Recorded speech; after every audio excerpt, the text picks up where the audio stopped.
Hello champions, welcome to Kalagadda and my name is Ashish and we are solving dimensional analysis and we are deriving dimensional formula for different quantities, physical quantities. Okay, so last lecture में हमने क्या किया था? Total 15 physical quantities से हमने क्या किए थे? Dimensional formula derive किए थे. आज भी मैं क्या करूँगा? कोशिश करूँगा कि 15 हो जाए. So ready? Let's start.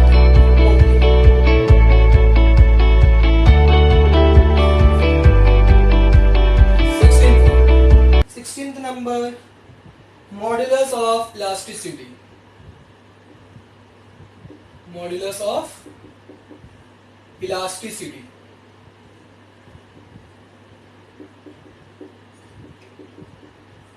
क्या होता है मॉडुलस ऑफ इलास्टिसिटी का फॉर्मूला? मॉडुलस ऑफ इलास्टिसिटी का फॉर्मूला होता है स्ट्रेस अपॉन स्ट्रेन. ठीक है, तो इसके पिछले लेक्चर में मैंने आपको बताया था, इसका फॉर्मूला देख लेते हैं. स्ट्रेस का फॉर्मूला बताया था force upon area and strain का फॉर्मूला बताया था del L upon L, that is change in length upon length. तो लेंथ अपॉन लेंथ ये तो हो गया आपका डायमेंशनलेस बच्चों. आपका फोर्स का आप देखेंगे तो फोर्स का होता है dimension ability minus 2 and area का होता है एल स्क्वायर. तो आप इसको सॉल्व करने पर आप देख सकते हैं M L minus 1 T minus 2 आएगा. जो स्ट्रेस का था वही आपका क्या हो जाता है मॉडुलस ऑफ इलास्टिसिटी हो जाता है. Next frequency. ये तो बहुत इजी बच्चों, फास्ट, मुझसे पहले सॉल्व करो. फ्रीक्वेंसी की यूनिट क्या होती है? 1 अपॉन टाइम फॉर्मूला होता है, रिवॉल्यूशंस अपॉन टाइम फॉर्मूला होता है ना.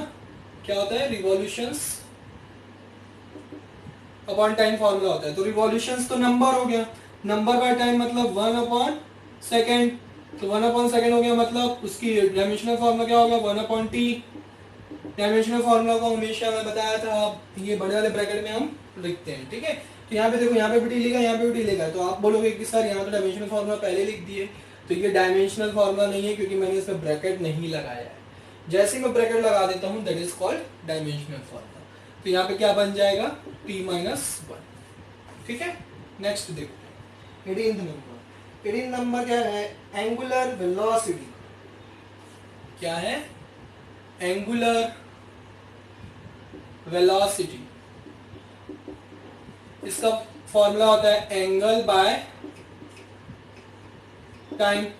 ठीक है, अब एंगल का मैंने बताया था क्या होता है फॉर्मूला? आर्क बाय लेंथ, यही होता है फॉर्मूला. और टाइम का मैंने बताया तो टाइम ही होता है.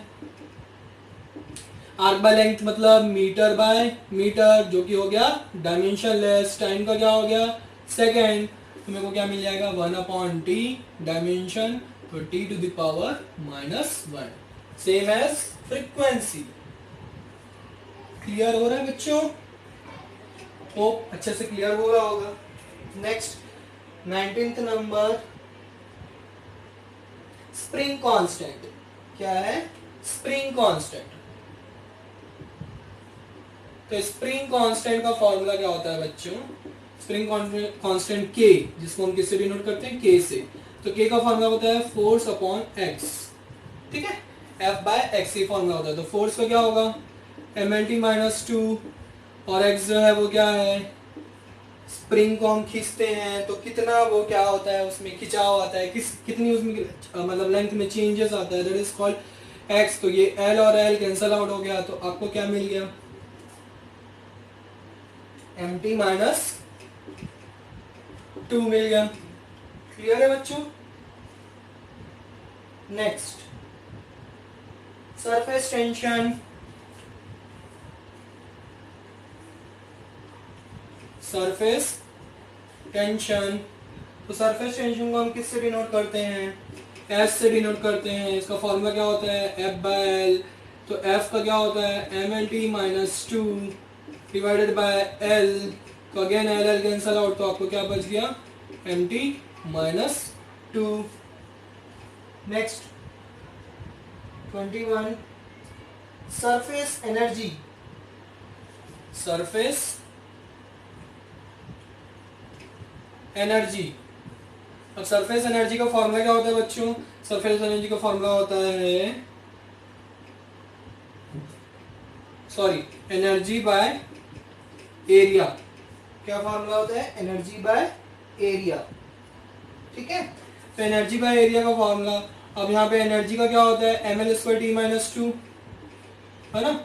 लास्ट लेक्चर में मैंने करवाया था, आप चेक कर सकते हैं। और ये कुछ कुछ आपको लर्न रखने पड़ेंगे, है ना?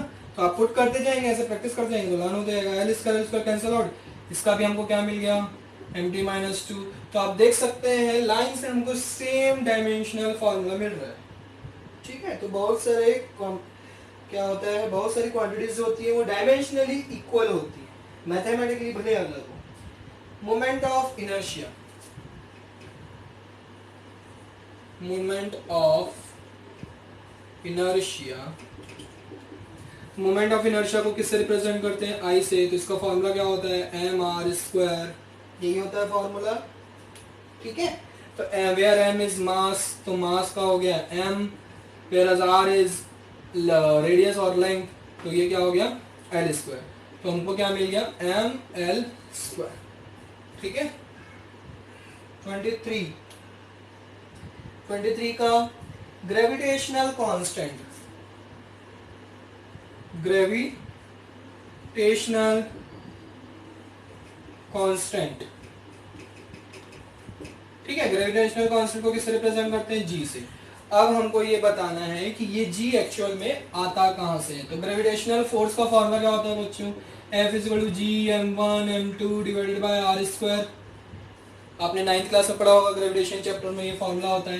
तो क्या हो जाएगा? जी को हमको फाइंड आउट करना है, तो मैं क्या करूंगा? F × r² divided by m1 × m2, है ना? तो ये फॉर्मूला बन गया हमारा F × r² divided by m1 × m2। F का क्या होता है बच्चों? mlt-2। R का क्या होता है? l² हो जाएगा, अपॉन m1 का क्या हो जाएगा? m, और अगेन m2 का क्या होगा? m। तो एक m कैंसल आउट होके हमको क्या मिल जाएगा? यहाँ पे g का डायमेंशनल फॉर्मूला क्या बन जाएगा? m⁻⁻1 l³ t⁻²। ये हमारा क्या हो गया? आंसर। नोट कर लो बच्चों फटाफट। मैंने पहले लेक्चर में बोला था कि आप मेरे साथ साथ समझने के साथ साथ सॉल्व करने के साथ साथ नीचे नोट भी करते जाओ कॉपी में। ठीक है, तो उससे आप क्या मेमोरी पावर क्या होती है? इम्प्रूव। ओके चैंपियंस, तो प्रैक्टिस करते रहो। इसके नेक्स्ट लेक्चर में मैं क्या करूंगा, और भी आपके लिए डिफरेंट पॉइंट ऑफ व्यू लेके आऊंगा, और भी हम क्या करेंगे? डायमेंशनल फॉर्मूला से डिराइव करेंगे। सो प्रैक्टिस करते रहिए और डाउट्स निकालते रहिए। Okay champions, bye bye, take care, see you in the next lecture.